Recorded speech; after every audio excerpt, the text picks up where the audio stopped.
Olá, camaradas, bem-vindos a mais uma aula de História do professor Júlio César. O tema de hoje será Revolução Industrial e Imperialismo. Primeira Revolução Industrial.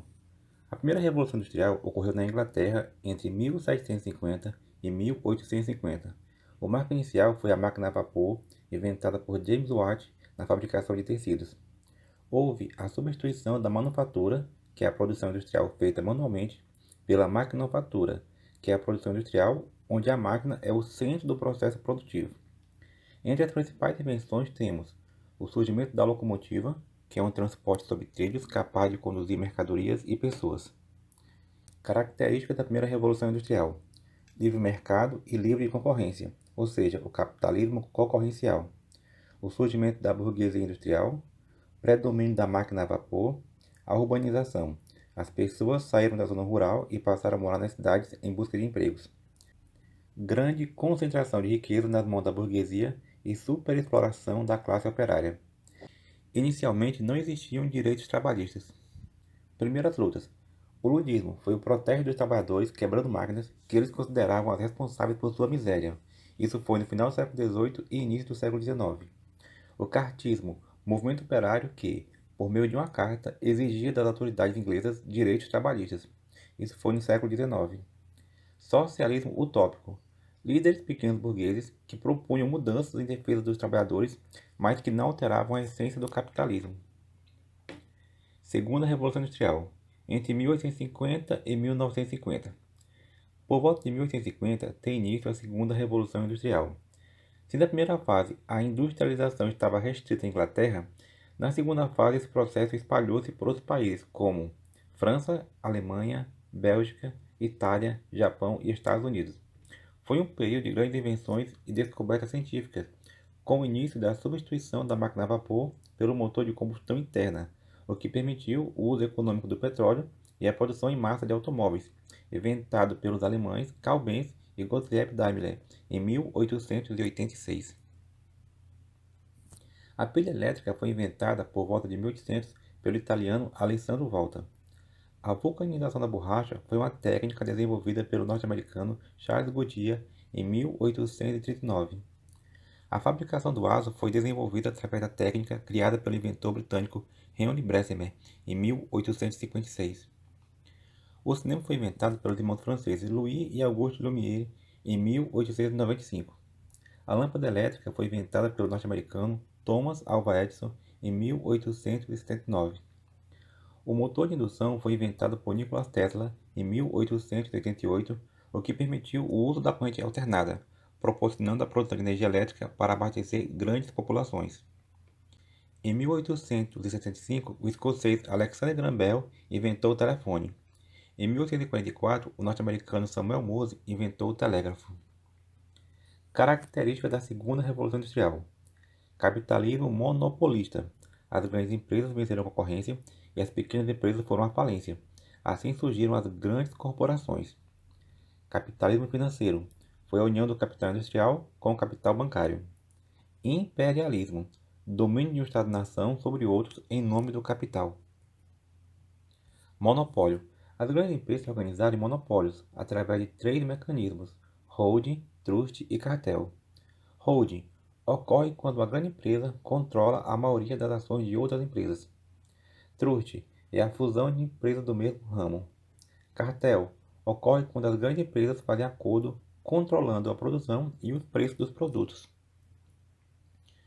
Controle da produção e do trabalho. O controle da produção e do trabalho foi desenvolvido por Frederick Taylor e Henry Ford quando criaram os sistemas produtivos Taylorismo e Fordismo. Taylorismo é o aumento da produção dos trabalhadores por meio do controle do tempo e sistematização das atividades do trabalho. Fordismo é o uso da linha de montagem para melhor controle da produção, fato que permite fabricar mais produtos a um preço mais baixo, a produção em massa. Lutas operárias.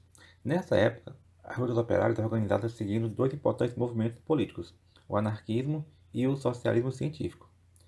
Anarquismo era um movimento de luta dos trabalhadores que propunha o fim do Estado e a organização de uma sociedade igualitária sem nenhuma forma de exploração e opressão, onde os frutos do trabalho seriam divididos justamente entre todos. Socialismo científico. Era um movimento político que também propunha o fim do Estado e o estabelecimento de uma sociedade igualitária, o comunismo. Porém, afirmava não ser possível pôr fim imediato ao Estado, sendo necessário adaptar o Estado burguês ao controle dos operários, criando um Estado socialista. Imperialismo.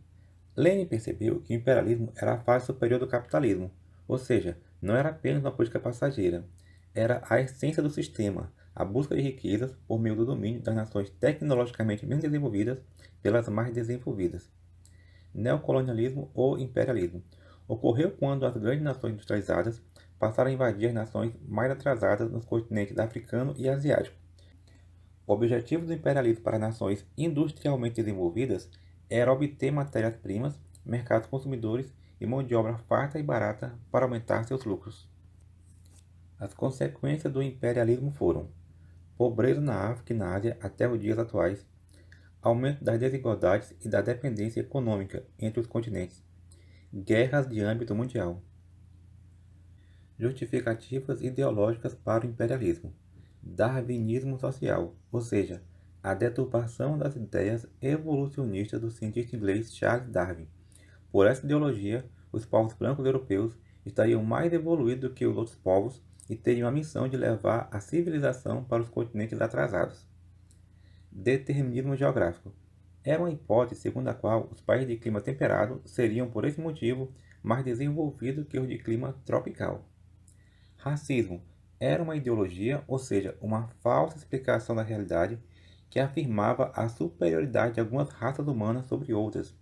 Os europeus propagandeavam essa hipótese para justificar a violência com que tratavam as populações de outros continentes. Domínio europeu na África. Colonização francesa. A França invadiu o norte da África em 1830 e instalou um protetorado na Argélia, ou seja, o governante local estava submetido ao domínio do governo francês. Os argelinos foram submetidos a trabalhos forçados e ficaram proibidos do acesso a direitos básicos, como a educação primária, por exemplo. Em 1881, os franceses invadiram a Tunísia. Depois da Conferência de Berlim, a França dividiu suas colônias na África em três partes: África Ocidental Francesa, África Equatorial Francesa e Ilhas Francesas. Exemplo de países colonizados pelos franceses na África: Burkina Faso, Costa do Marfim, Mali, Níger, Senegal, Congo, Gabão, Chade, Camarões, Madagascar e Comores. Colonização belga na África. Em 1884, o rei Leopoldo II ordenou a invasão do Congo e negociou com os países europeus para que eles reconhecessem o país africano como sua propriedade particular. A população do Congo foi obrigada a trabalhar em condições desumanas, na produção de borracha e na extração do marfim, grandes riquezas locais. A violência belga no Congo é um dos eventos mais vergonhosos da história. Decepavam pessoas, escravizavam, negavam direitos e apresentavam os congoleses em zoológicos humanos. Colonização inglesa na África. A Inglaterra estabeleceu um protetorado no Egito e dominou o Sudão ao derrotar os habitantes locais na Batalha de Omdurmã, em 1898. Dominou também a Uganda, o Quênia, o Zimbábue e a África do Sul, depois na vitória na Guerra dos Boeres, 1899 a 1901, quando os ingleses venceram os colonos descendentes de holandeses que habitavam a região. Esses colonos eram chamados de Boeres, daí o nome da guerra. A Conferência de Berlim. Para evitar as guerras entre os europeus pelo domínio de territórios na África, eles reuniram-se na Conferência de Berlim, na Alemanha, em 1885. Eles dividiram o mapa da África sem respeitar os povos do continente. Tribos irmãs foram separadas e tribos rivais foram incluídas no mesmo país. Tudo para atender os interesses dos europeus. Essa divisão provoca guerra na África ainda hoje. Imperialismo inglês na Índia. A Inglaterra dominou a Índia na segunda metade do século XVIII. Os indianos tornaram-se exportadores de matérias-primas e importadores de produtos ingleses. Os trabalhadores indianos foram prejudicados porque tiveram que trabalhar mais e pagar muitos impostos, além de enfrentar a crise de fome no país que chegaram a matar 15 milhões de pessoas no século XIX. As humilhações promovidas pelos ingleses levou os hindus a se revoltarem na revolta dos Cipaios em 1857, mas foram derrotados devido ao poderio militar dos britânicos. Em 1867, a Rainha Vitória foi proclamada Imperatriz da Índia.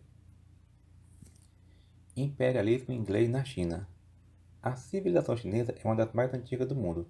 No século XIX, eles exportavam para a Europa produtos como seda, chá e porcelana, mas não se interessavam pelos produtos europeus e por isso tinham vantagem no comércio internacional.